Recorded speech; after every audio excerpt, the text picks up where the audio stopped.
Well, hello. In the comments box below, let me know if you have a worm bin 360 or a two-tote system, because I'm going to tell you something about worms. They will go exactly where they want to go and you have no control over them. I don't know why they go into the bottom of a worm bin, but they do.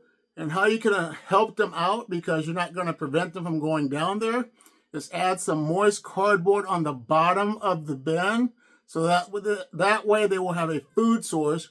And about once a month, just check on the bottom and see how many worms are in there, and take them out and stick them back into your worm bin, because once again, worms are going to go where they want to. And like this system here, worms will be on the bottom of this, but there is cardboard inside of this bucket, so they'll have a food source, like I said, to eat, and the worms will be taken care of. But just don't overfeed them, and you don't want to have so much liquid in the bottom of that so they'll drown, but the cardboard will help absorb the moisture. So here's another video to watch. See you in the next one.